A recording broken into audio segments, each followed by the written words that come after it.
الرحیم السلام علیکم ورحمۃ اللہ وبرکاتہ نحمدہ ونصلی ونسلم علی حبیبہ الکریم الامین العزیز الرؤوف الرحیم وعلی آلہ واصحابہ الافضلین الاکرمین اجمعین اما بعد فاعوذ باللہ من الشیطان الرجیم بسم اللہ الرحمن الرحیم قد افلح المؤمنون صدق اللہ العظیم الصلاۃ والسلام علیک وعلی آلک واصحابک واہل بیتک یا رسول اللہ صلی اللہ تعالی علیہ وسلم۔ یا الہی رحم فرما مصطفیٰ کے واسطے، یا رسول اللہ کرم کیجئے خدا کے واسطے، مشکلیں حل کر شہ مشکل کشا کے واسطے، کربلائے رد شہید کربلا کے واسطے۔ چمک تجھ سے پاتے ہیں سب پانے والے، میرا دل بھی چمکا دے چمکانے والے۔ برستا نہیں دیکھ کر ابر رحمت، بدوں پر بھی برسا دے برسانے والے۔ سبحان ذی الملک والملکوت، سبحان ذی العزت والعظمت والہیبت والقدرت والکبریاء والجبروت، سبحان الملک الحی الذی لا ینام ولا یموت، سبوح قدوس ربنا ورب الملائکۃ والروح، اللہم اجرنا واخلصنا من النار، یا مجیر یا مجیر یا مجیر برحمتک یا ارحم الراحمین۔ ناظرین اور سامعین، شمع قرآن کا پارٹ 3 لے کر آپ کی بزم خدمت میں حاضر ہو گیا ہوں۔ رمضان المحترم کا تیسرا جمعہ،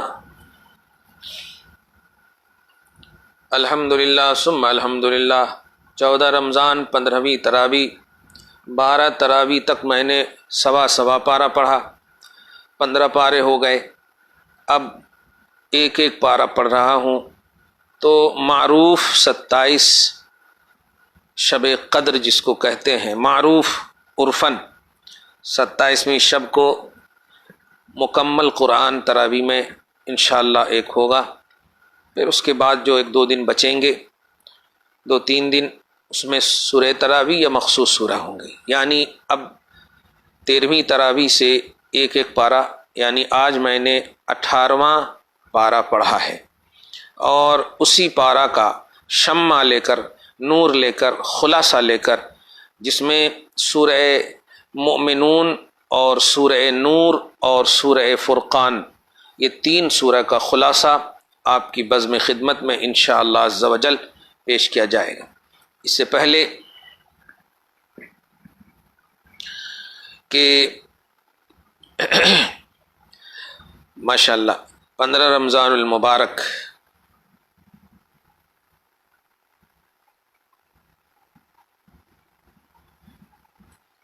سبحان اللہ، آپ کو بھی ہم سب کو مبارک ہو ولادت باسعاد حضرت امام حسن مجتبیٰ رضی اللہ تعالیٰ عنہ۔ سبحان اللہ، آپ سب کو بھی مبارک ہو، اللہ پاک ان کے صدق و طفیل میں ہم سب کی زندگی میں حسن اور نکھار لائے، خوشحالی لائے، بحالی لائے۔ اسی طرح ناظرین اور سامعین ہمیشہ بڑی توجہ سے سنیں، اور آپ کو بھی کچھ اچھی باتیں اچانک معلوم ہو تو دوسروں سے شیئر کریں، اچھی باتیں اوتھینٹک باتیں ہو تو خیر۔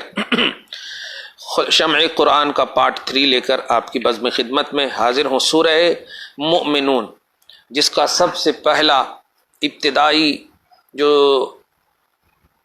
اللہ سبحانہ نے آغاز فرمایا، پارہ نمبر 18 سورہ مومنون، مومن نہیں، مومن تو 24ویں پارے میں، قد افلح المؤمنون، بڑی اہم آیت ہے، اور میں اس سورہ مومنون کے آغاز کی 11 آیتوں کی تفسیر میں اس لیے بھی خلاصہ پیش کروں گا کہ میری کتاب تم بہترین امت ہو، تم بہترین امت ہو، یہ بہت پہلے الحمدللہ یہ کتاب ہمارے سینٹر سے 2019 میں یہ کتاب نکلی تھی، الحمدللہ بلا ہدیہ، ایک حسب خواہش و فرمائش خیر خواہ اہل سنت و جماعت مخلص محترم عالی جناب الحاج محمد محبوب علی خان صاحب قادری چشتی وجے نگر کالونی حیدرآباد کی کاوش، خواہش، محنت اور خصوصی تعاون سے منظر عام پر آئی تھی، اور ابھی بھی آئی ہوئی ہے۔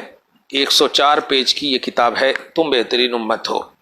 اس کتاب میں یہ جو سورہ مومنون آج میں نے تلاوت کی ہے، اس کتاب میں بھی سورہ مومنون کی خصوصاً 11 آیتوں کا خلاصہ میں نے پیش کیے ہیں۔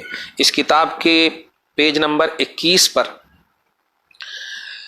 عنوان دیا ہے میں نے، اے بہتری و کامیابی کے متلاشی، یعنی ہم خود سے بھی اور تمام امت محمدیہ سے، مرحومہ سے نہیں، امت محمدیہ مسلمہ سے خطاب کر رہے ہیں اور کہہ رہے ہیں، اے بہتری و کامیابی کے متلاشی، دیکھو اور دیکھ ارشاد ربانی قد افلح المؤمنون سے لے کر الذین یرثون الفردوس ہم فیہا خالدون، یعنی سورہ مومنون کی آیت نمبر 1 سے 11 تک کی تلاوت۔ اب اس کا سب سے پہلے آپ ہم سب ترجمہ سنتے ہیں، پھر انشاءاللہ اس میں شمع، اس میں روشنی، اس میں جو خلاصہ ہمیں اور آپ کو جو ملنا ہے وہ دیکھتے ہیں۔ ماشاءاللہ عمران صاحب اویسی حنفی نے دعا کی ہے، اللہ پاک آپ کی دعا کو قبول فرمائے اور آپ کو بھی اللہ سلامت رکھے۔ دیکھیں آپ توجہ سے ترجمہ سنیں سورہ مومنون کی ابتدائی 11 آیتوں کا۔ بے شک وہ ایمان والے کامیاب ہوئے جو اپنی نمازوں میں خشوع کرتے ہیں، بے شک وہ ایمان والے کامیاب ہوئے جو اپنی نمازوں میں خشوع کرتے ہیں۔ اب خشوع جانتے ہیں، خشوع باطن اور دل کی کیفیت کا نام ہے۔ خشوع اندر، کہہ رہے ہیں کہ جو اپنی نمازوں میں خشوع کرتے ہیں، نماز پڑھتے ہیں صرف کامیابی کی وجہ نہیں ہے، نماز خشوع و خضوع کے ساتھ پڑھتے ہیں، گڑ گڑاتے ہیں۔ اور دوسری صفت بتائی گئی، اور جو بیہودہ باتوں سے منہ موڑ لیتے ہیں، بیہودہ باتوں سے، بیکار کی باتیں، شریعت کے خلاف باتیں، گالی گلوچ سے کیا کرتے ہیں؟ منہ موڑ لیتے ہیں۔ دوسری، اور جو زکوٰۃ دینے کا کام کرتے ہیں۔ یہ ماہ صیام میں خصوصاً عادت سی ہو گئی ہے اور اچھی بھی عادت ہے، لیکن میں ہمیشہ اس بات کا درس دیتا ہوں کہ جس پر زکوٰۃ فرض ہو جائے، جس مال پر واجب ہو جائے، چاہیے کہ وہ صاحب نصاب اور مالک نصاب اپنی زکوٰۃ کو جب ان پر واجب ہے ادا کر دیں، کیونکہ پتہ نہیں کل کا کوئی ٹھکانہ نہیں، انتظار نہ کریں، تاخیر کا گناہ ہوگا، لیکن ادا جب بھی کریں گے ادا ہی ہوگا۔ تو زکوٰۃ آپ پابندی سے ادا کر رہے ہیں، ادا کیجیے، الحمدللہ اللہ پاک قبول فرمائے۔ اور کامیابی کا اللہ پاک نے کامیابی کو مشروط رکھا کہ جو نمازیں پڑھتے ہیں تو خشوع کرتے ہیں، یہ بھی کامیاب ہے، اور جو زکوٰۃ دیتے ہیں تو احسان نہیں جتاتے، زکوٰۃ دیتے ہیں، زکوٰۃ دیتے ہیں، دینے کا کام کرتے ہیں۔ تیسری، اور جو اپنی شرمگاہوں کی حفاظت کرتے ہیں، یہ بھی کامیاب ہیں، اپنی شرمگاہوں کی حفاظت۔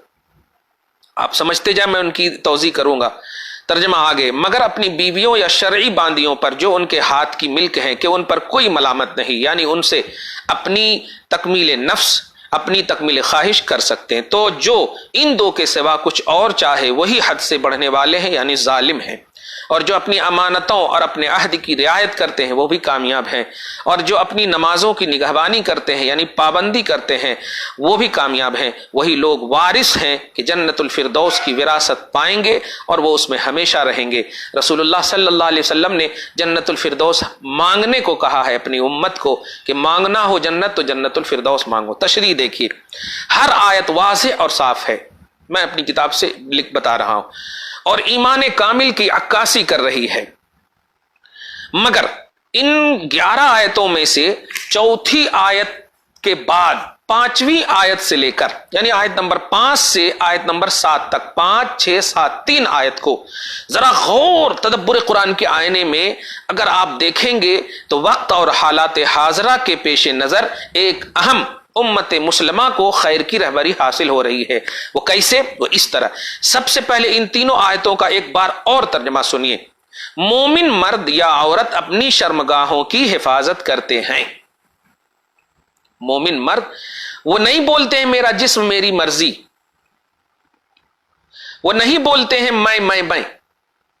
اللہ جو بولواتا ہے، اللہ جو بولتا ہے اسی پر کاربند ہے۔ توجہ سے سنیں، مومن مرد یا عورت اپنی شرمگاہوں کی حفاظت کرتے ہیں، اور استعمال کرنے کی بات ہو تو مومن مرد اپنی بیوی اور یا مومن عورت اپنے شوہر، یا اسلامی کنٹری ہو تو شرعی باندی۔ ہمارے ملک میں ایسا نہیں، ہمارا ملک دارالاسلام ضرور ہے امام اہل سنت کی تحقیق کے مطابق، مگر کفار حربی ہیں، اور اب ان حالات میں حربی ہونے کو تو خیر آپ مطلب سوچ بھی نہیں سکتے کہ حربی ہیں یا نہیں۔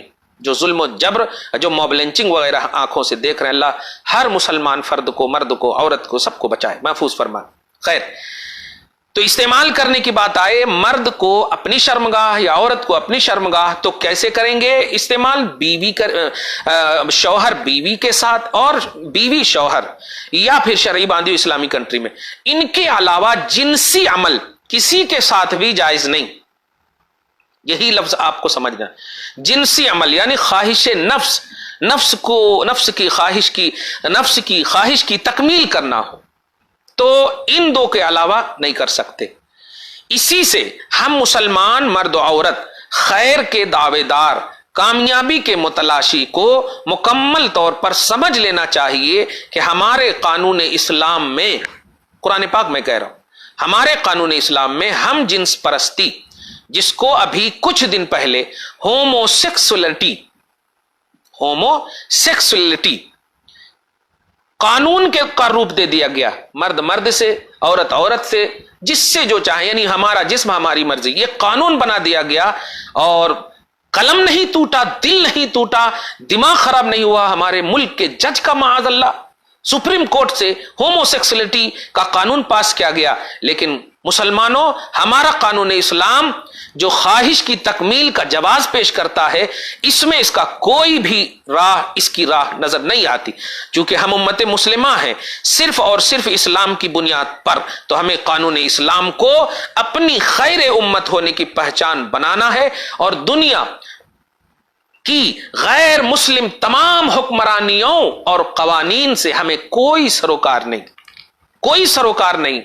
ہم امکانی طور پر لا اینڈ آرڈر اور اسلام کے خلاف، یا اکراہ اور اضطرار کے خلاف، اکراہ کی صورت نہ ہو تو ہم اسلامی قانون پر ہی عمل کرتے ہیں اور کرتے رہیں گے۔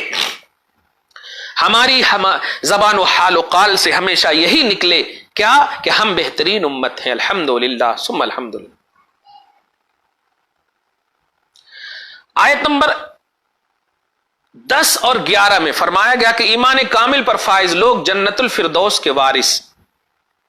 اب ذرا اس کی بھی تھوڑی سی وضاحت کر دوں میں۔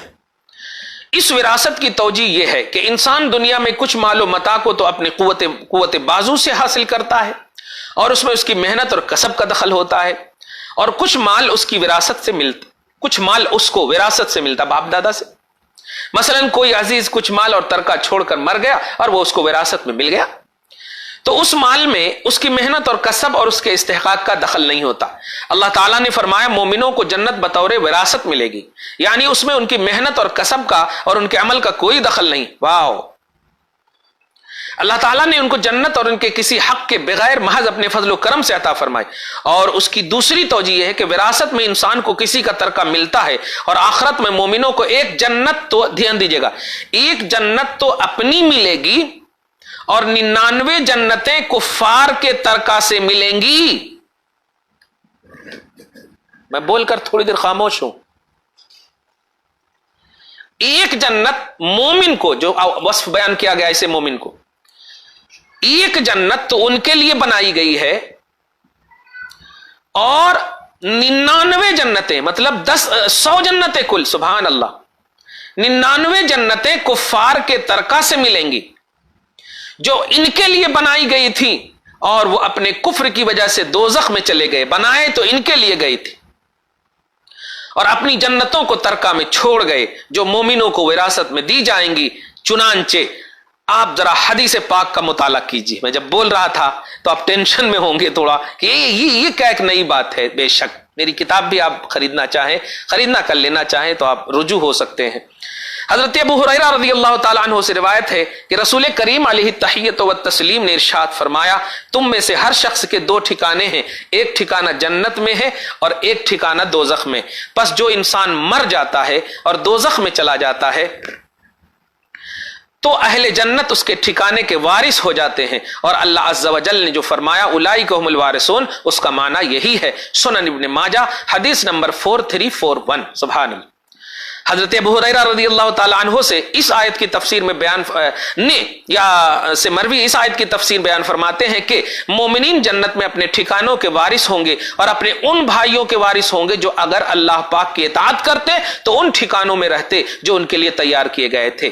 پیچھے جو بتا جامع البیان حدیث نمبر 19252، المستدرک جلد 2 حدیث نمبر 393. سبحان اللہ. دیکھا آپ نے. بہرحال یہ جو سورہ مومنون کی میں نے تلاوت کی، اس کا ابتدائی خلاصہ آپ کی بزم خدمت میں پیش کر دیا گیا، اور میں نے اپنی کتاب کو بھی آپ کے سامنے دوبارہ لا کر رکھ دیا. تم بہترین امت ہو، یہ میری کتاب کا نام ہے. 104 پیج کی یہ کتاب ہے، بڑی اہم کتاب ہے.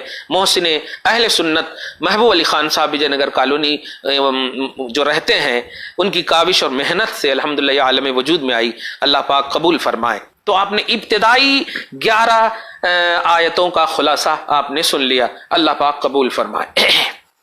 شمع قرآن. آپ لائیو کچھ اگر چاہیں تو کر بھی سکتے ہیں سوال. الحمدللہ.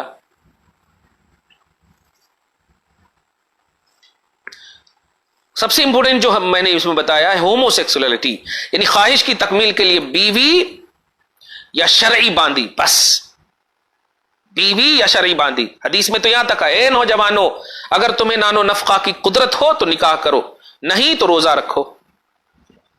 آپ نہیں کر سکتے. مشت زنی بھی نہیں کر سکتے. منی نکالنا ہاتھ سے وہ بھی نہیں کر سکتے. خواہش کی تکمیل کرنی ہو تو شادی یا شرعی باندی، اس کے علاوہ نہیں. ہومو سیکسولیٹی کا اسلام میں کوئی دخل نہیں ہے. قانون کچھ بھی بن جائے، کچھ بھی بن جائے، اسلام آسمانی قانون ہے. ہمارا یہ پارلیمنٹ میں دنیا کے بنا ہوا قانون نہیں ہے. مسلمانوں، اس پر آپ کو ہم سب کو حتی الامکان نہیں حتی الیقین عمل کرنا ہے. اللہ پاک آپ کو ہم سب کو سلامت رکھے اور مدد فرمائے.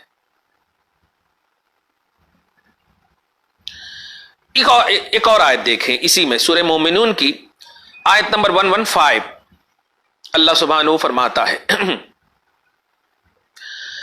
افحسبتم انما خلقناکم عبثا وانکم الینا لا ترجعون.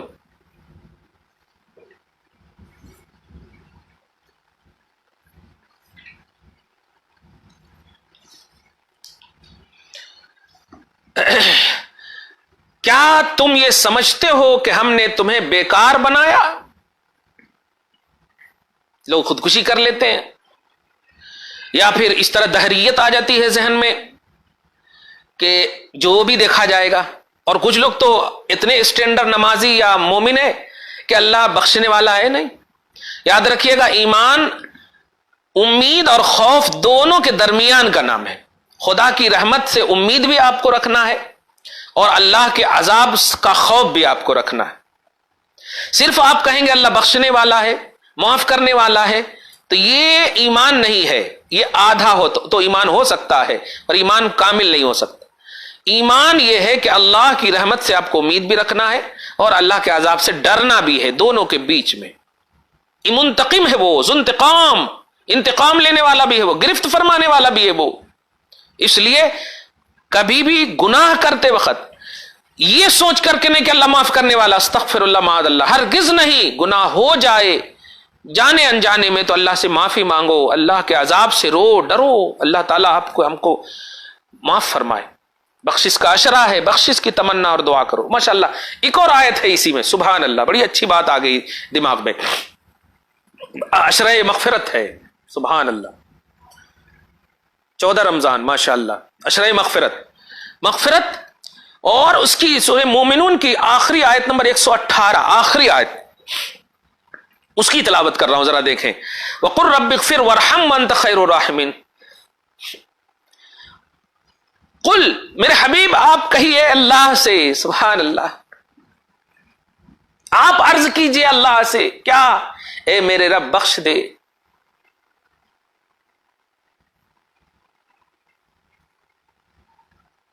تفسیر میں آیا ہے ایمان والوں کو، میری امت کو، اے میرے رب بخش دے. سبحان اللہ. بڑی مطلب مناسبت سے یہ آیت کریمہ سمجھیے تلاوت ہوئی اشرہ مغفرت میں. سبحان اللہ.